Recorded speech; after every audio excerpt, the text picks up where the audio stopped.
이번 시간에는 기말시험 대비 자료에 대해 살펴보도록 하겠습니다. 이 자료는 실시간 강의 때 사용했던 자료를 취합한 것이고,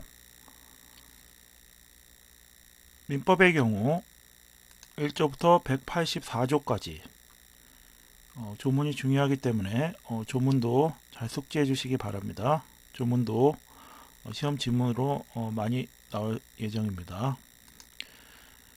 먼저 민법 총설 제한능력자 제도부터 보시면요, 실시간 수업 때 다 설명이 되었던 내용이기 때문에 정답 위주로 체크해 보도록 하겠습니다. 1번에 보시면요, 관습법과 사실인 관습에 관한 설명으로 옳지 않은 것은 이라고 했을 때요, 관습법은 일정한 관행이 법적 확신을 얻은 것을 말하고, 사실인 관습은 그러한 정도에 이르지 못한 것을 말합니다. 관습법은 민법 제1조에서 법원으로 인정되고 있으며, 사실인 관습은 민법 제106조에서 법률행위 해석 기준으로 적용되고 있습니다. 1조에 보시면요, 법원 해서 민사에 관하여 법률의 규정이 없으면 관습법에 의하고 관습법이 없으면 조리에 의해야 한다라고 해서, 이때 법률은 성문 법률을 말합니다. 따라서 성문법이 없을 때 적용되는 것이므로 관습법은 성문법에 대해서 보충적 효력을 갖고 있음을 알 수 있습니다. 민법 제106조를 보시면요, 사실인 관습에 대해 규정하고 있습니다. 이때 사실인 관습은 법령 중에 선량한 풍속, 기타 사회질서에 관계없는 규정인 임의 규정과 다른 관습이 있을 때 당사자의 의사가 명확하지 아니한 때 그 간섭에 의한다라고 하여 법률행위 해석 기준으로서 당사자의 의사, 임의 규정 전에 사실인 관습, 그 다음에 임의 규정 신의칙, 당사자의 의사, 사실인 관습, 임의 규정 신의칙 순으로 법률행위 해석 기준이 적용되고 있습니다. 1번에 보시면 관습법은 성문법에 대해서 보충적 효력을 가지고 있고요. 관습법은 일정한 관행이 법적 확신을 얻은 것을 말합니다. 사실인 관습은 법원으로의 효력이 인정되는 것이 아니며 법률행위 해석 기준으로 적용되고 있습니다. 민법 제1조에서 민사에 관해서 법률의 규정이 없으면 관습법에 의한다라고 하고 있기 때문에 사실인 관습은 법원으로서 적용되는 것은 아닙니다. 따라서 3번이 틀린 지문이 되겠습니다. 2번은요, 신의 성실의 원칙에 관한 설명으로 옳지 않은 것은, 신의 성실의 원칙은 민법 제2조 1항에서 규정하고 있습니다. 권리행사와 의무 이행은 신의조차 성실히 하여야 한다라고 규정하고 있으며 추상적 규범으로 작용하고 있습니다.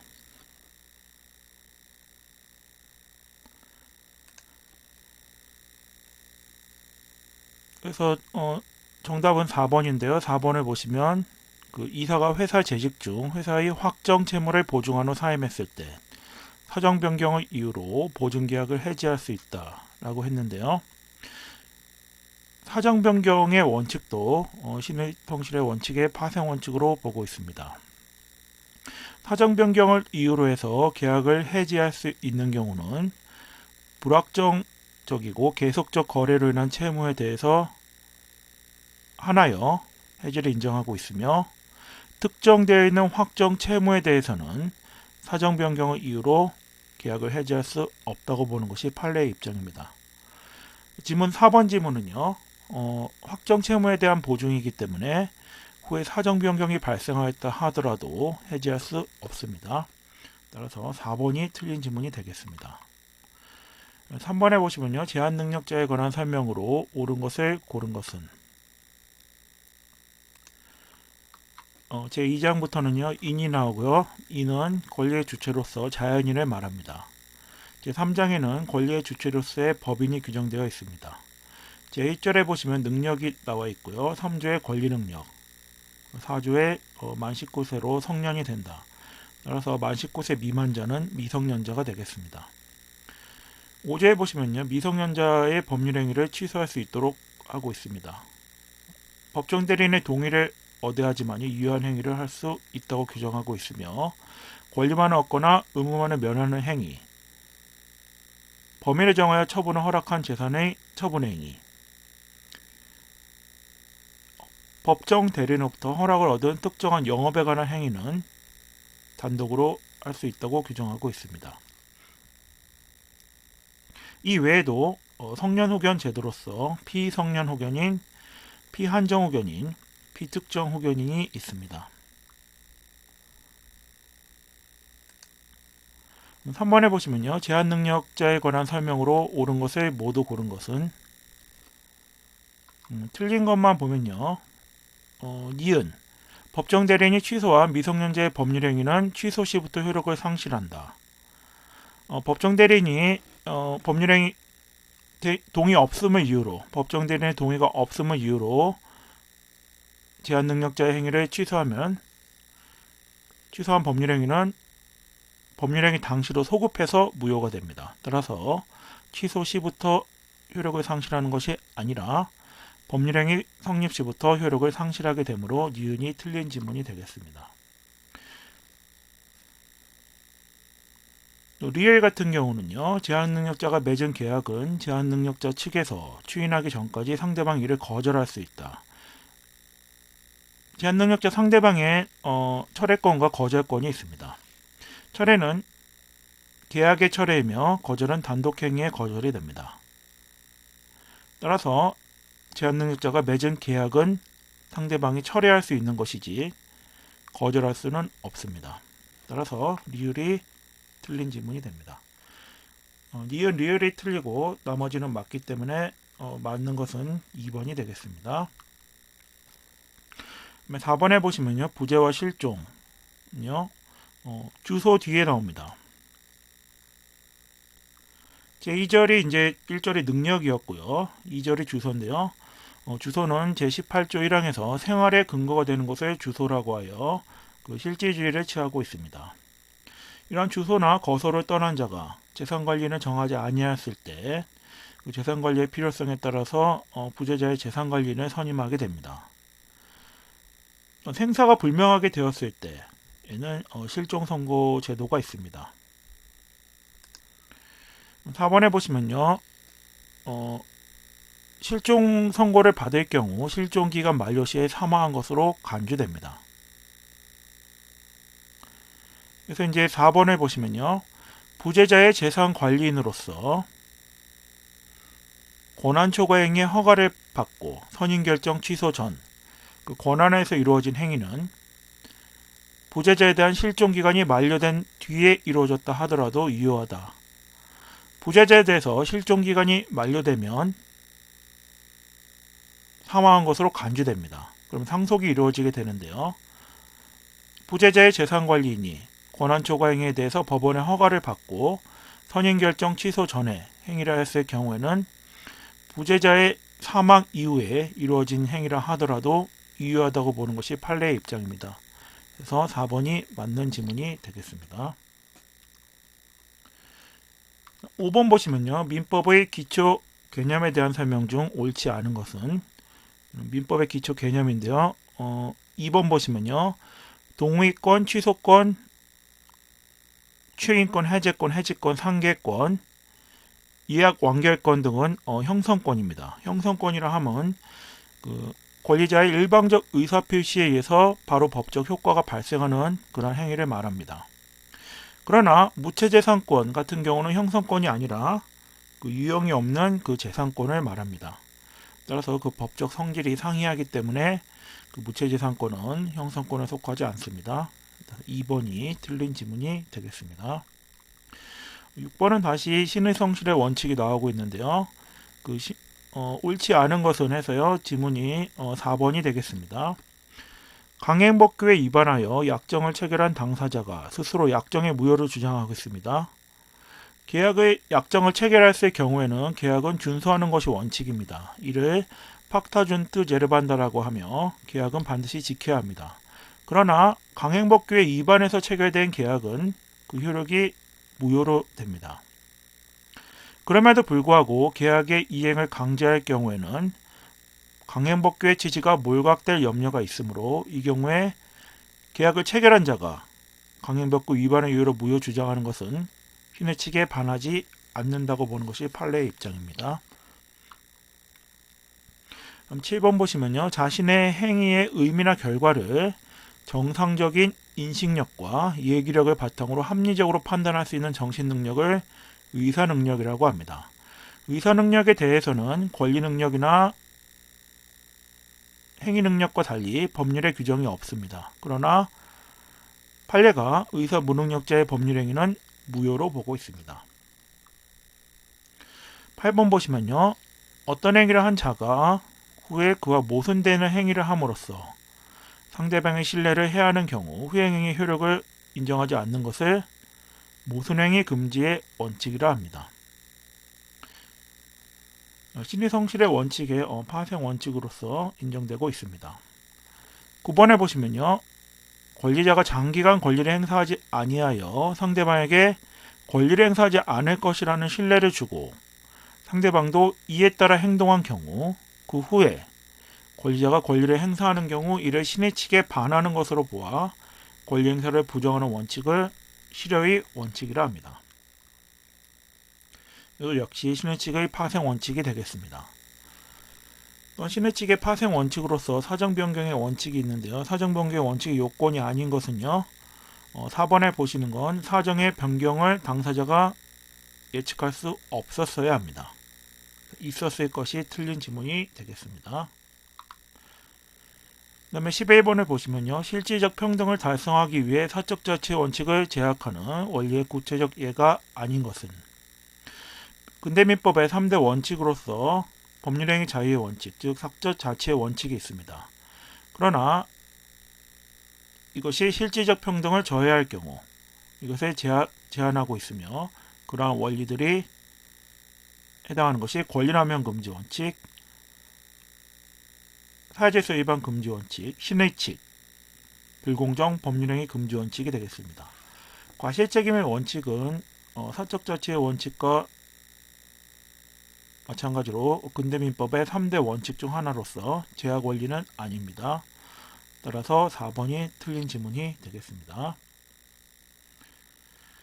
12번에 보시면요. 자연인의 능력에 관한 설명으로 옳지 않은 것은 민법 제2장 인에서 제1절 능력이 나왔었는데요. 특정 의견은 본인의 의사에 반하여 할 수 없다.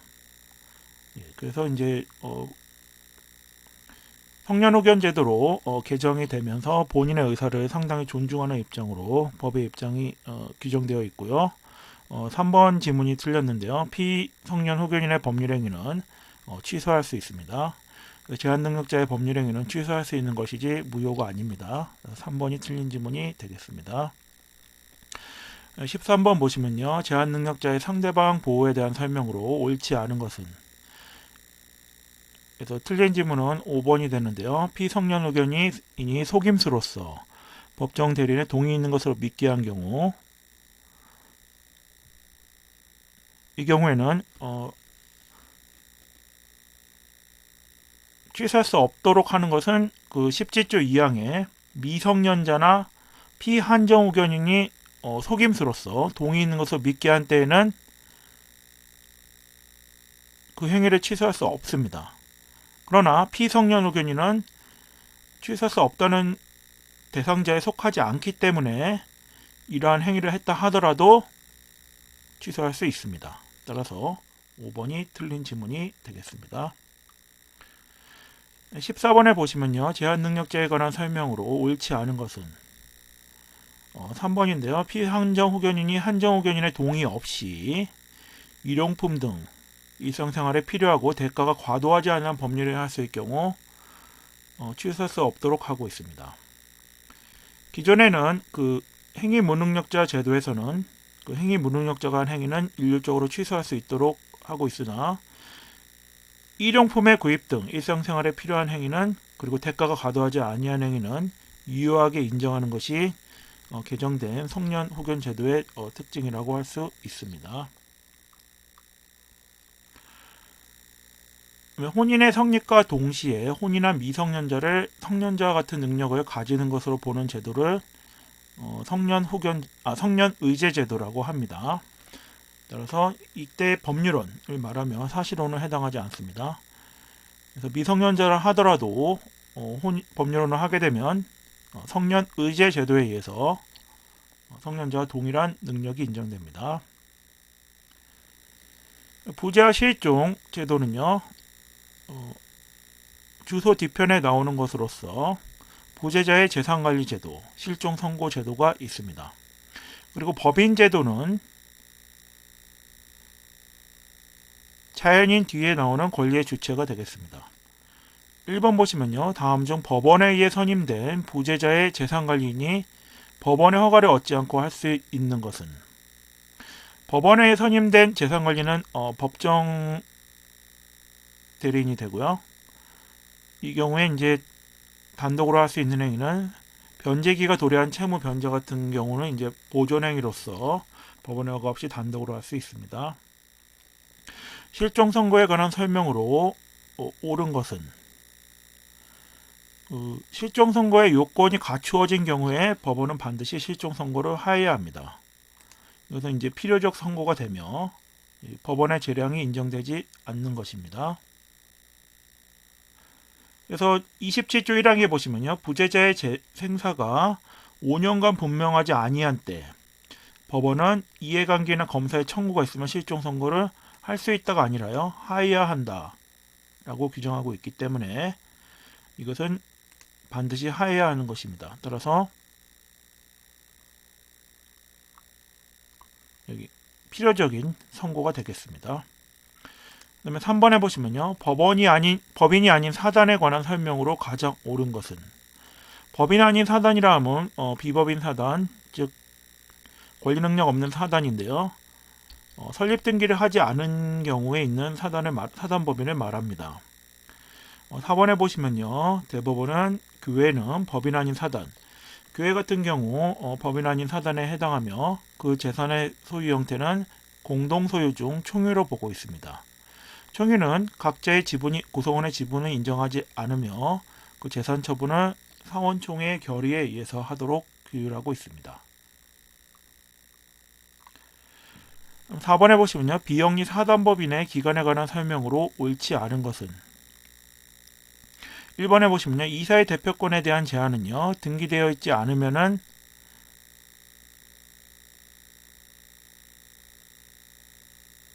대항할 수 없습니다. 등기가 대항 요건으로 되어 있으며 등기하지 않았다면 대표권 제한이 있다는 사실을 알고 있는 악의의 제3자에게도 대항할 수 없습니다. 그래서 대항할 수 있다가 틀린 지문이 되겠습니다. 민법 제35조 법인의 불법행위 책임에 관한 규정이 있습니다. 법인의 불법행위 능력은요, 법인은 이사 기타 대표자인 대표기관이 그 직무 관련성을 가지고 타인에게 손해를 가했을 때 그 법인이 배상 책임이 있습니다. 법인이 배상할 경우 이사 기타 대표자는 자기의 손해배상 책임을 면하지 못하므로 법인이 손해배상을 해준 경우 이사 기타 대표자에게 구상권을 행사할 수 있습니다.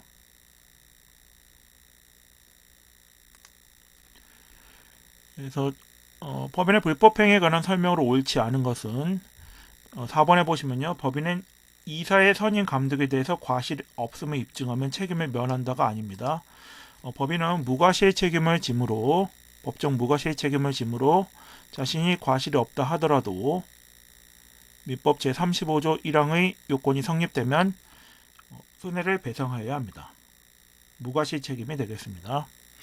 6번에 보시면요, 법인의 설립에 관한 설명으로 옳지 않은 것은, 5번에 보시면요, 주된 사무소 소재지의 설립 등기는 성립 요건이고 설립 등기 이외의 등기는 대항 요건이 됩니다. 따라서 5번 지문은 설립 등기이기 때문에 대항 요건이 아니라 성립 요건이 되겠습니다. 7번에 보시면요, 부재와 실종에 관한 설명으로 옳은 것은, 4번에 보시면요, 부재자의 재산관리로서 권한 초과 허가를 받고 선임결정 취소 전에 그 권한에 이루어진 행위는요, 그 실종기간 만료 후에 그 행위가 행해졌다 하더라도, 부재자의 사망 후에 이루어진 행위라 하더라도 기존에 법원의 허가가 있었으므로 유효한 행위가 된다고 보는 것이 판례의 입장입니다. 앞에서도 나왔던 지문이고요. 8번에 보시면요. 법인의 불법행위 책임에 관한 설명으로 옳지 않은 것은 5번을 보시면요. 법인의 권리 능력을 벗어나는 행위의 효과는 법인에게 귀속되지 않기 때문에 법인은 불법행위 책임을 지지 않습니다. 그렇다 하더라도 그 행위를 한 대표기관은 책임을 지게 됩니다. 그래서 책임을 부담하지 않는다는 것이 틀린 지문이 되겠습니다. 9번에 보시면요. 비법인 사단에 관한 설명으로 옳지 않은 것은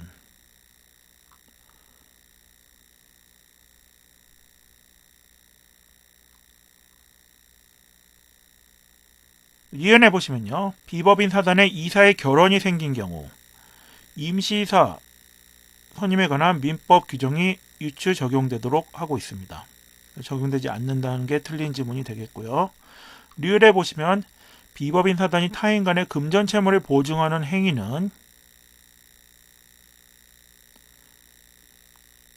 총유문에 관한 관리 처분 행위라고 볼 수 없다고 하고 있습니다. 이것은 단순한 채무 부담 행위에 불과하며 총유물에 대한 관리 처분 행위는 아니라고 보고 있습니다. 이것이 판례의 입장입니다. 미음에 보시면요. 비법인 사단 성립 전에 설립 주체인 개인이 취득한 권리 의무는 그 이후 설립 후에 법인에게 귀속되지 않습니다. 5번이 틀린 지문이 되겠습니다. 법인의 이사에 관한 설명으로 옳은 것은 이사의 경우 정관이나 총회 결의로 금지하지 아니한 사항에 대해서는요. 그 특정 행위를 대리하게 할 수 있습니다. 그 다음에 11번에 보시면요. X부동산을 소유한 갑은 재산관리인을 선임하지 아니하고 장기간 해외 출장을 떠났다. 다음 설명 중 옳은 것은 부재자가 되겠는데요. 부재자가 재산관리인을 선임하지 않았을 경우 후에 갑이 사망했습니다. 그렇다면 그 재산관리인이 그 사실을 확인하였더라도 선임 결정이 취소하지 않는 한 계속해서 관리 행위를 할 수 있습니다. 5번이 맞는 질문이 되겠고요. 그 다음 12번 권리 능력 없는 사단에 관한 설명으로 옳지 않은 것은 4번에 보시면요. 달리 정함이 없는 한 권리 능력 없는 사단의 대표자가 총회의 결의 없이 행한 총유물의 처분에 대해서는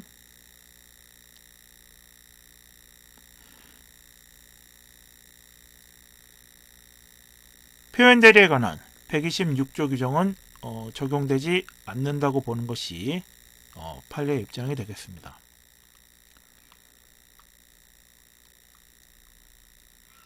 네, 13번 보시면요. 갑이 탄 비행기가 2006년 6월 7일 추락하여 2010년 4월 12일 실종 선고가 청구되었고 2011년 2월 13일 실종 선고가 내려졌습니다. 그랬을 경우에 옳은 것은요.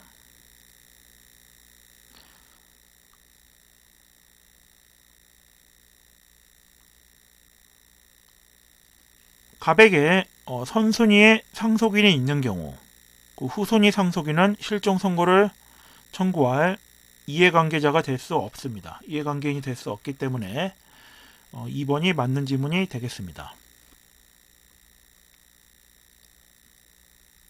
그 다음에 물건과 권리변동 총소를 보면요. 물건은 민법 제90 법인 이후부터 나오고 있습니다. 물건은 물권법의 객체도 되면서 권리의 객체가 됩니다.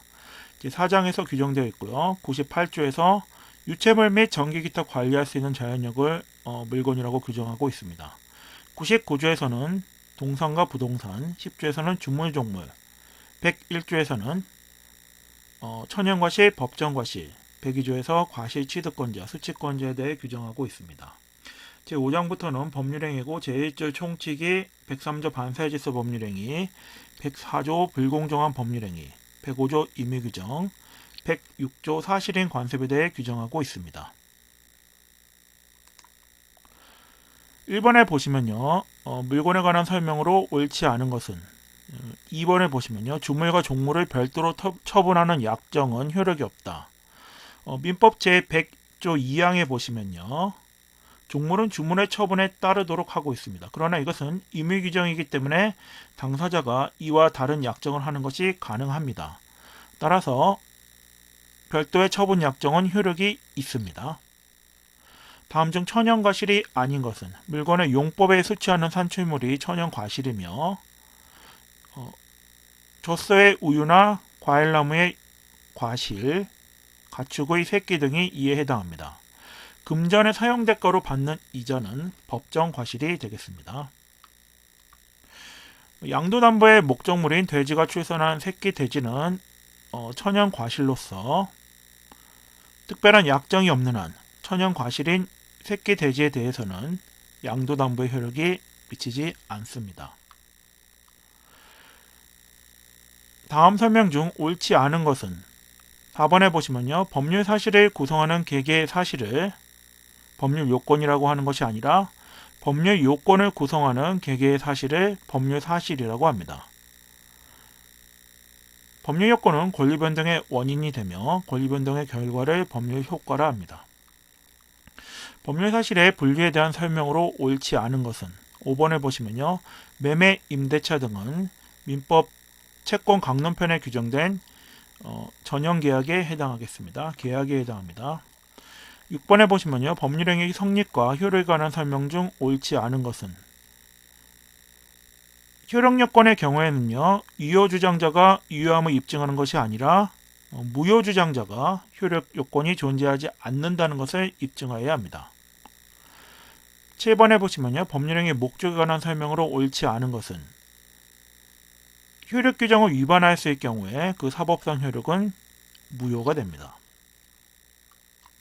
8번에 보시면요. 물건에 관한 설명 중 옳지 않은 것은 민법상 물건은요. 유체물뿐만 아니라 전기 기타 관리할 수 있는 자연력까지 물건에 포함하고 있습니다.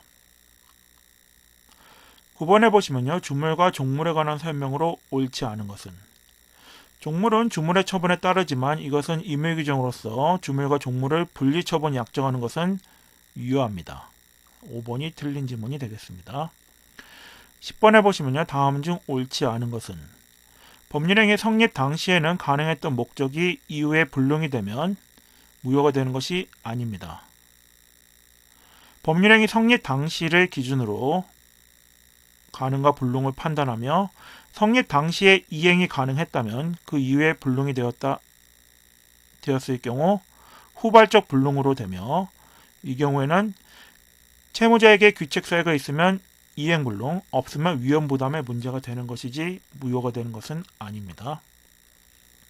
11번 법률행위 불능에 관한 설명으로 옳지 않은 것은 후발적 불능에서 채무자를 기준으로 귀책사유가 존재하지 않는 경우에는 무효가 아니고 유효이며 위험부담의 문제가 발생합니다. 5번이 틀린 질문입니다.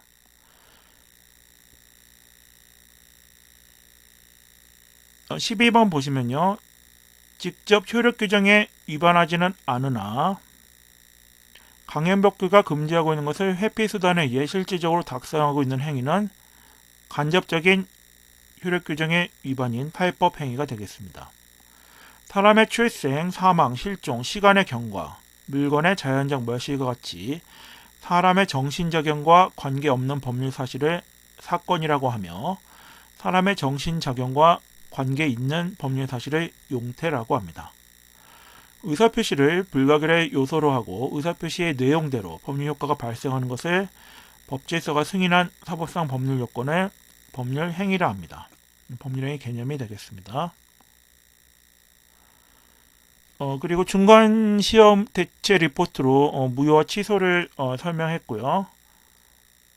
그리고 나서 이제 무효 취소를 중간 시험 전에 설명했기 때문에 그 의사 표시에 대해서 이제 문제가 만들어지지 않을 것 같고요. 의사 표시에 대해서는 조문을 꼼꼼히 보시기 바랍니다. 의사 표시에 대해서는 제2절 의사표시 해가지고요. 107조부터 113조까지 규정되어 있습니다. 107조부터 110조까지가 비진의 표시, 통정의 표시, 착오, 사기, 강박의 의사표시가 됩니다. 비진의 표시는 원칙의 유효입니다. 그러나 상대방이 진이 아니면 알았거나 알 수 있었으면, 즉 상대방이 악이나 과실이면 무효가 됩니다. 그러나 이러한 무효는 선의의 제3자에게 대항하지 못하는 상대적 무효가 됩니다. 상대방과 통정한 허위 표시는 무효가 되며 이것도 선의의 제3자에게 대항하지 못하는 상대적 무효가 됩니다.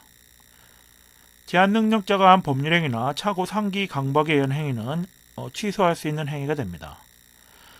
109조 착오에 의한 의사표시는 법률의 내용의 중요 부분에 착오가 있고 중과실이 없을 때, 표의자에게 중과실이 없을 때 취소할 수 있습니다. 그러나 이때 취소도 선의의 제3자에게 대항하지 못하는 상대적 취소가 되겠습니다. 사기 강박에 의한 의사표시도 취소할 수 있으며 상대방이 한 사기 강박과 제3자가 행한 사기 강박으로 나눌 수 있습니다. 상대방이 사기 강박을 한 경우에는 사기나 강박을 면한 후에 피사기 기망자나 피강박자가 취소할 수 있으며 제3자가 사기나 강박을 한 경우에는 상대방이 그러한 사기 강박 사실을 알았거나 알 수 있었을 경우에 하나여 피기망자나 피강박자가 취소할 수 있습니다. 그러나 이때 취소도 선의의 제3자에게 대항하지 못하는 상대적 취소가 되겠습니다. 111조는 의사표시의 효력 발생 시기에 대한 도달주의를 규정하고 있습니다. 의사를 표시한 자가 통지를 발송할 당시에는 능력에 제한이 없었으나 그 이후에 사망하거나 제한 능력자가 되어도 통지를 발송할 당시에는 완전한 능력자였기 때문에 효력에 영향을 미치지 않습니다. 112조에 보시면요. 의사표시의 상대방이 수령시의 제한 능력자인 경우에는 그 유효를 그 의사표시로 대항할 수 없습니다. 그러나 법정 대리인이 도달을 알았을 경우에는 대항할 수 있습니다. 표의자가 과실 없이 상대방을 알지 못하거나 상대방의 소지를 알지 못한 경우에는 민사소송법상 공시송달 규정에 의해 송달할 수 있습니다. 제3절 대리부터는 다음 시간에 보도록 하겠습니다.